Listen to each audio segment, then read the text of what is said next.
This is the April 2019 SAT exam. I will be doing the first two passages of this reading set, which includes five. The next video I will be doing the last three, and then I will be doing videos on the writing and language and the math section, which includes the no calculator and the calculator section. So to begin off with this passage is adapted from Cristina Hernandez, The Book of Unknown Americans. One afternoon, I meet chicharrones and carry them over to Celia's apartment. She clapped her hands together in delight. Okay, delight. So she is happy at the sight of the narrator. Celia is happy at the sight of the narrator coming to her house. These are for you, I said, holding out. She lifted a corner of the foil, sniffed sabroso. She said, I loved how full her home felt. Red votives on the wheel. Okay, this is just explaining all the stuff, all the stuff Celia has in her home that the narrator admires. The great accumulation of things almost hid the cracks in the walls, and mi casa es tu casa. Celia joked as I did. Isn't that what the Americans say? She poured cold, cackling on for both of us, and we started sipping them and taking small bites of the chicharron. She looked just as she had the first time. She was impeccably pulled together with a face full of makeup, fuchsia lips. So the narrator thought Celia was very pretty and took me as so unlike most of my friends.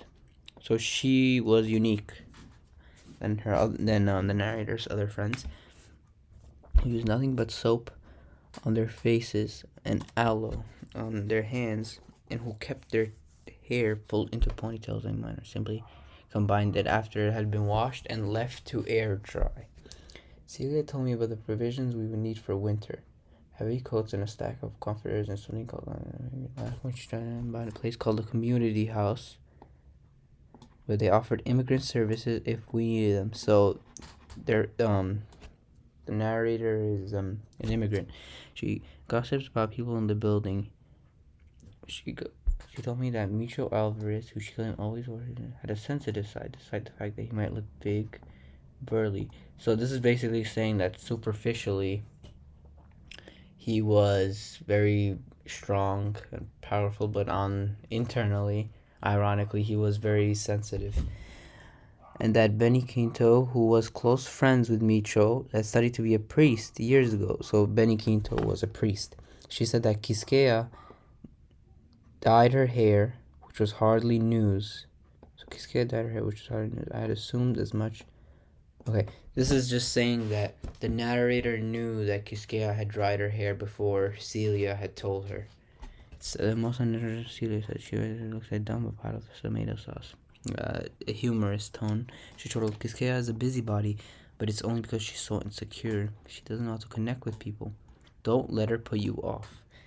Don't let her put you off. That's just saying that, don't, whatever actions or what she says that makes it look suspicious in any way, don't let it impact the relationship and the friendship that can be developed. That's what she's saying. Steele began telling me when she 15 years ago.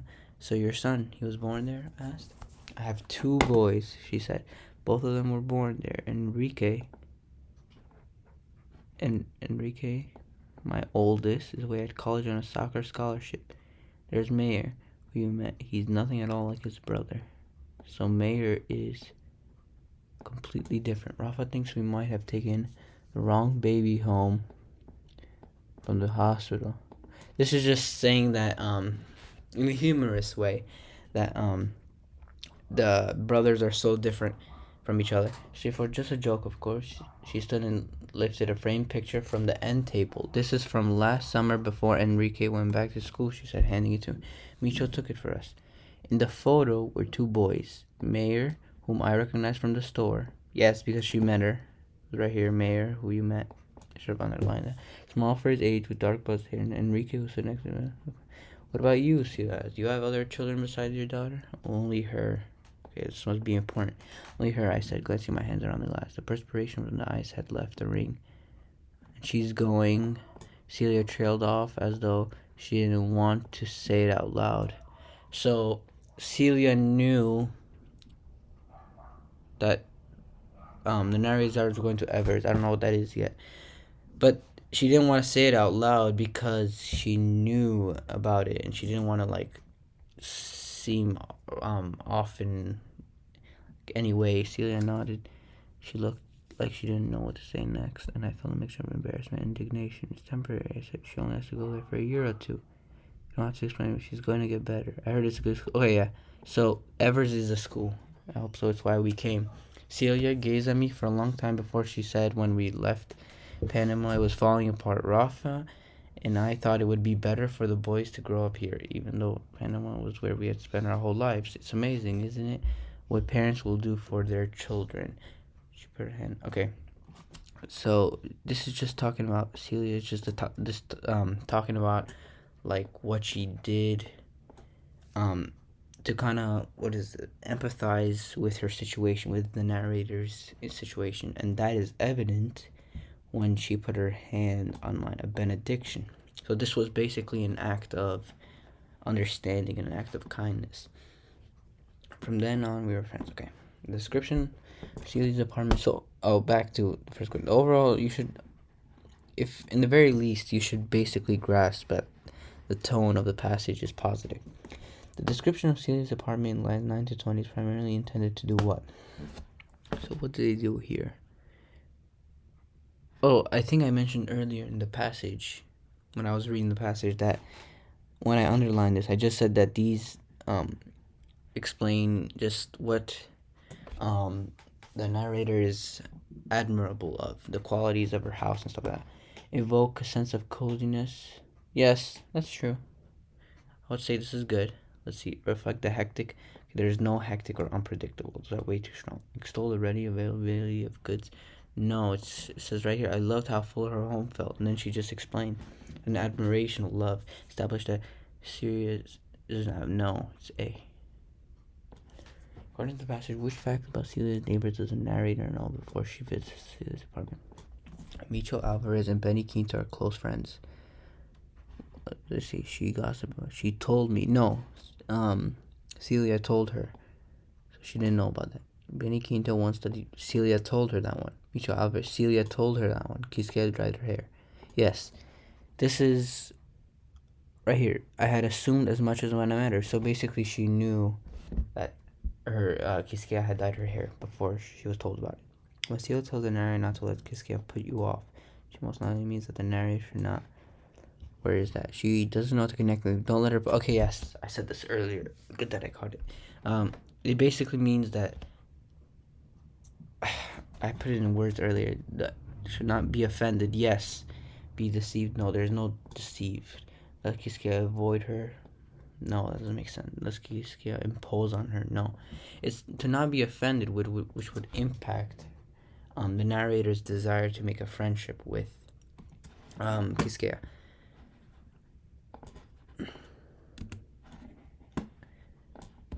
Which choice best describes the narrator's relationship with Celia's sons?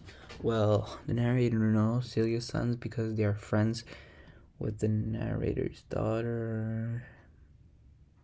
I don't know about that one. The narrator's daughter attends school. No, I know that was off. The narrator has seen Mayor in person, but she has seen Enrique only in photo. I think this is true. I think it's this one. Let me see the lines. The narrator has seen Enrique play soccer. No, that's the opposite. She has seen Mayor, but she has never seen Enrique play soccer. Which choice provides the best evidence for the line? Okay, I think it was. I know it was not line 58. Okay, let's check the lines. 59 to 62. I have two boys. She said both of them were born there. Enrique, my oldest, college. There's Mayor. Oh, right here. There's Mayor, who you met. He's nothing at all like his brother. Rafa thinks. Yeah, so Mayor is the one where the narrator met, and then Enrique is the one who just plays, who has a soccer scholarship. So that should be lines 59 to 62, right? Yes. The narrator has seen Mayor in person, but she. Yes, that's correct. I think it's that one. Let's just check 65 to 6. She started and lifted a framed picture from the end table. This is from last summer before Enrique went back to school, she said. This is not saying that she met Mayor. That's wrong. And then 74 to 75. What about you, Celia? Do you have other children besides your dad? No, that's nothing to do with anything. So it's going to be choice B. Celia recounts Rafa's joke primarily in order to do what? Let's go back. What was her joke? We might have taken the wrong baby home. Okay, yeah, this was, I said earlier in the video, this was just to, a humorous tone, just to depict that, the brothers were very different from each other. Where it said right here, he's nothing at all like his brother. So just the difference. So let's see. Endear Rafa to the narrator. No, it's not about that. Impress the narrator with her. It's not about impressing. Stress how different. Yes, it's that one. They're different from each other. Diffuse a tense. There's no tense. Based on most that Celia knows the answer to which question about the narrator's family before the narrator visits her apartment. How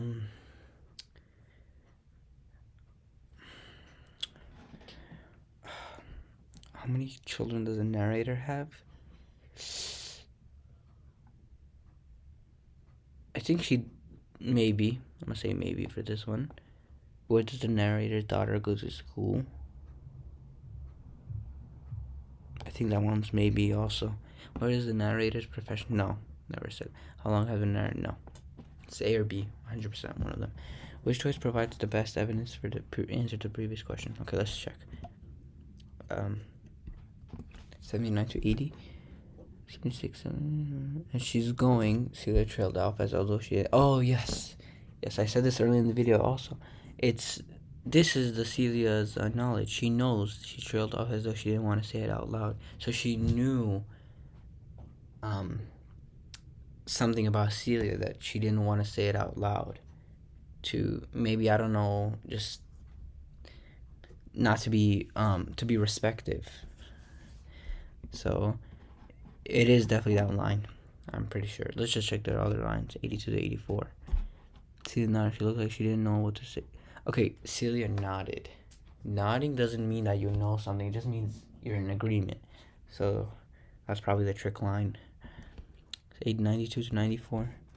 92. When we left Panama, it was falling apart. Rafa and I thought it would be better for the boys to grow up here.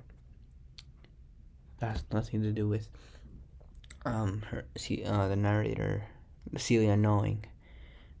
95 to 96. It's amazing what parents will do for their children. Again, nothing to do with Celia's prior knowledge. So yes, it is choice A for number 8. And what does that answer? That answered the question, how many children does the narrator? No, it's the school. It's to Evers. They mentioned that. To Evers. In the next line. Based on the passage, it could reasonably be from that Celia tells the narrator about leaving Panama. So why does she tell the narrator about leaving Panama? Celia. Okay, let's check.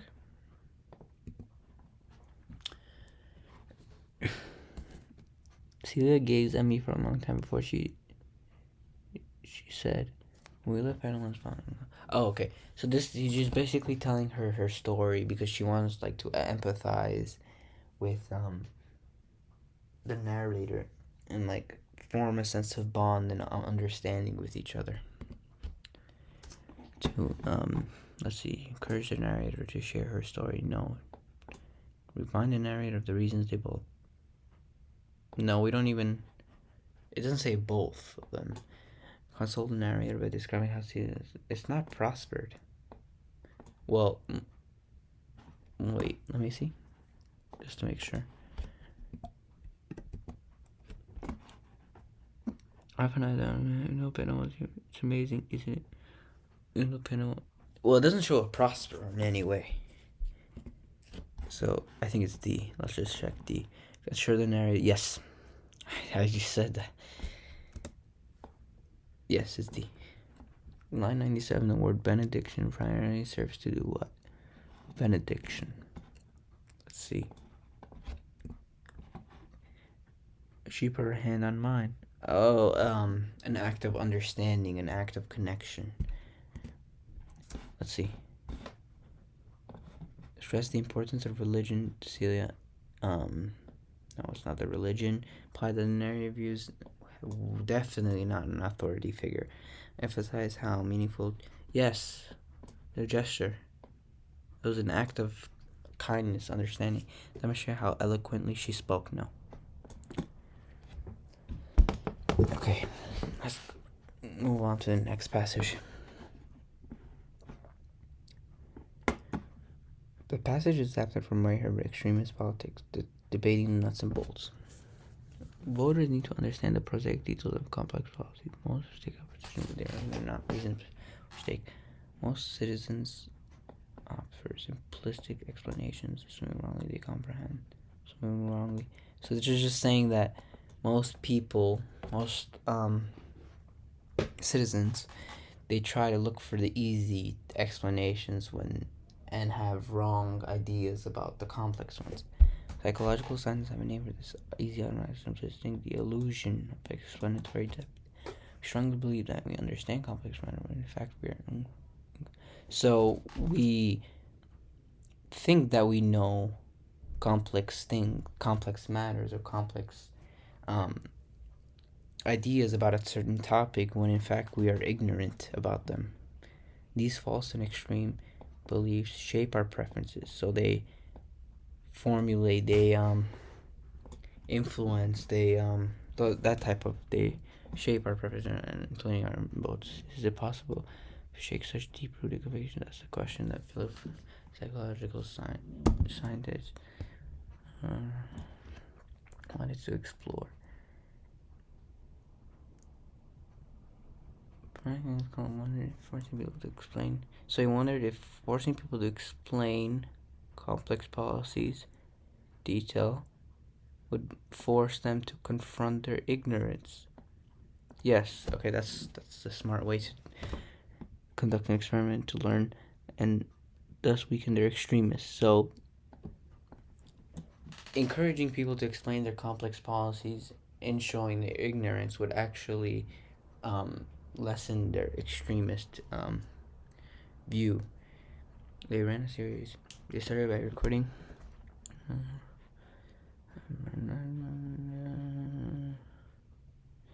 their own and the volunteers. So the volunteers were trying to write elaborate explanations. The issue would come from, they would explain. So explain the issue, the benefits, whatever. So then they were not asked for value judgment, but a highly detailed description of the mechanics. And that makes sense, because this would evaluate their knowledge and their ignorance. Let's be honest, most of us never do this.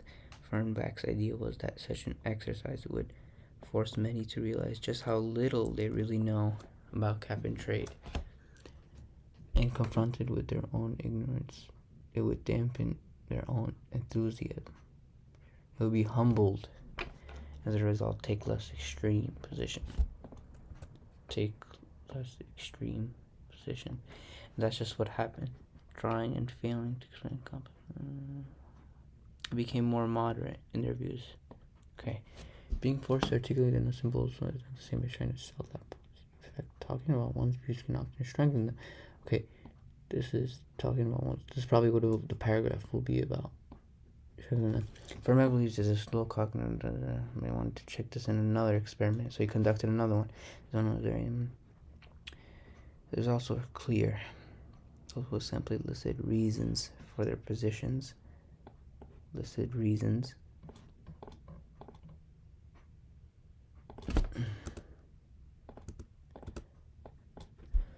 Their values were less shaken in their views.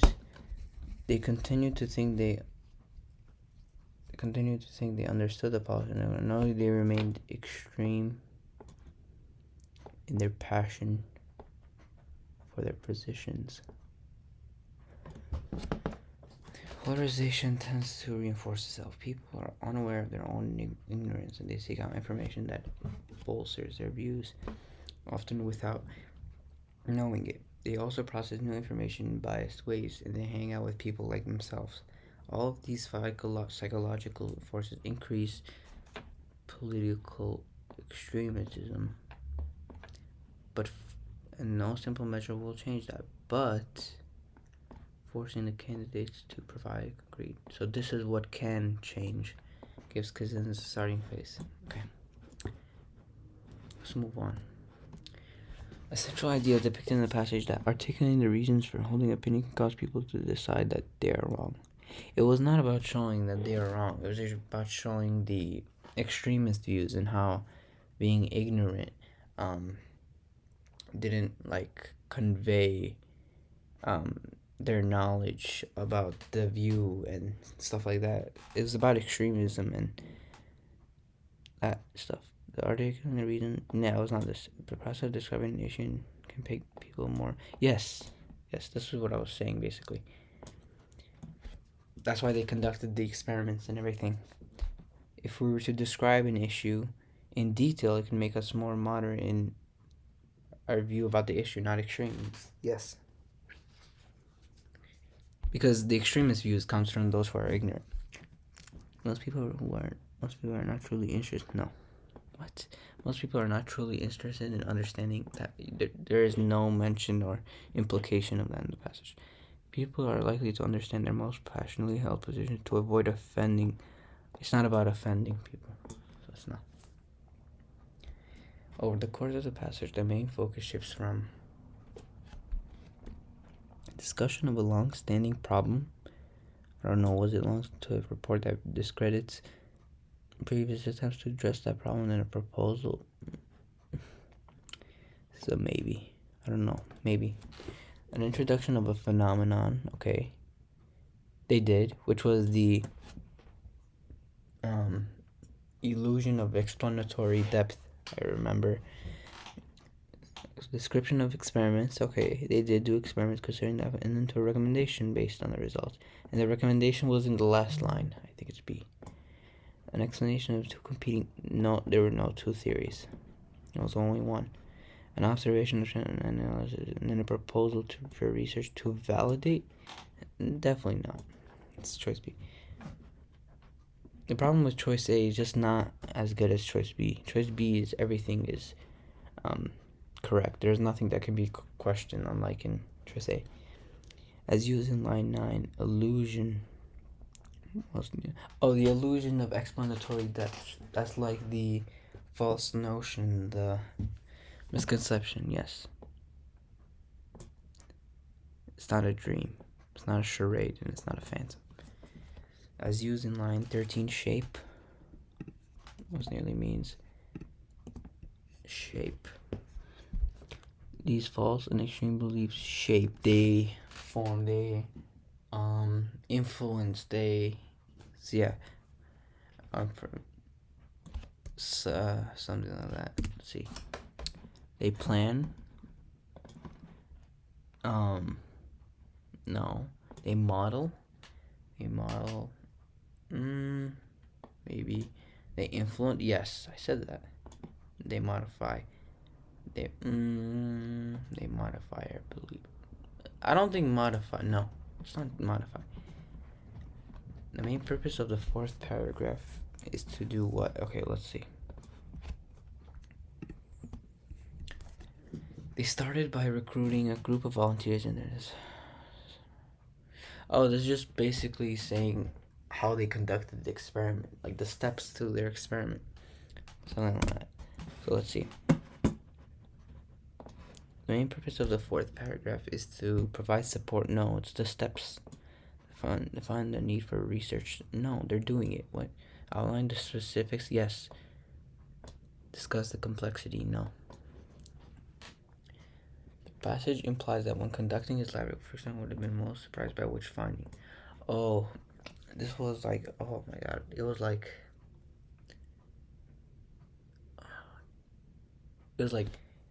the more extreme views would have a more understanding rather than ignorance of the issue.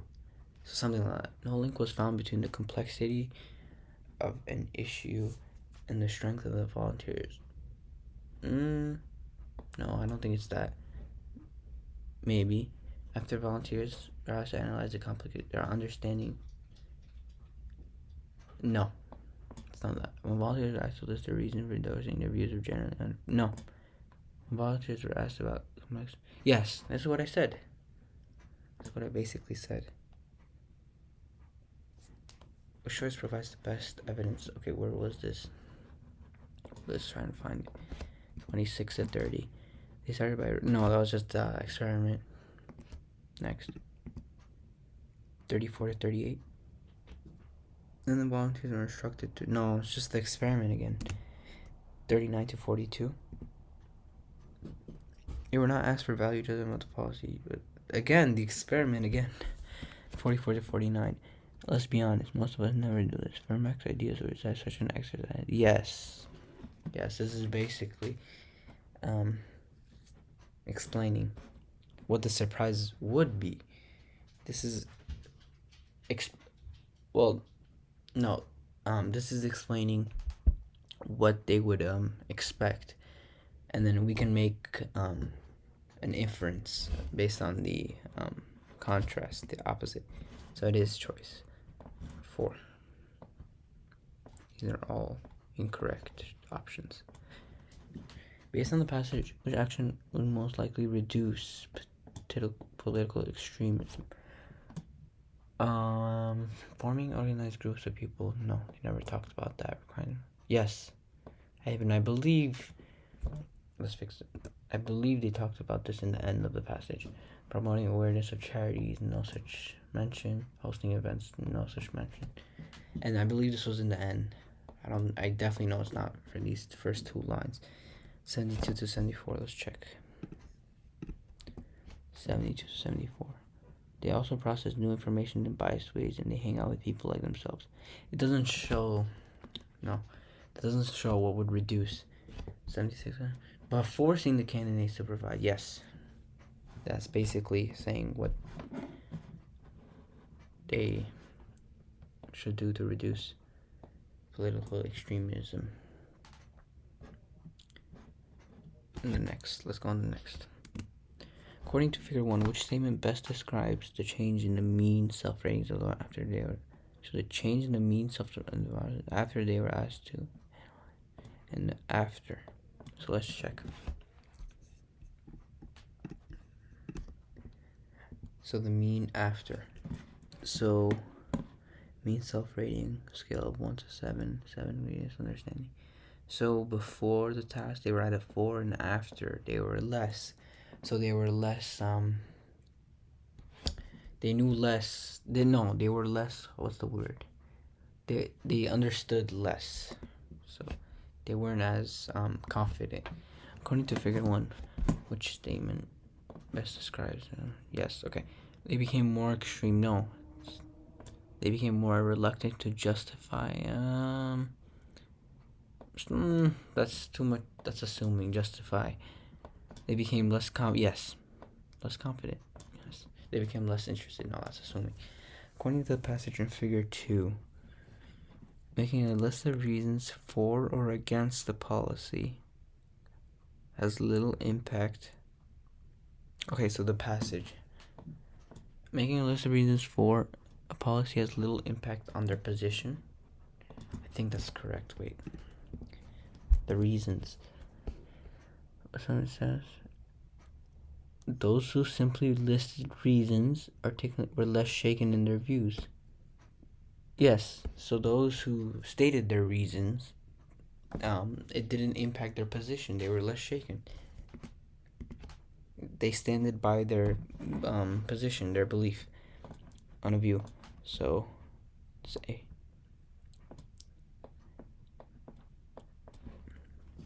And that is it for the first 2 passages. The next 3 passages will be in the next video covering these.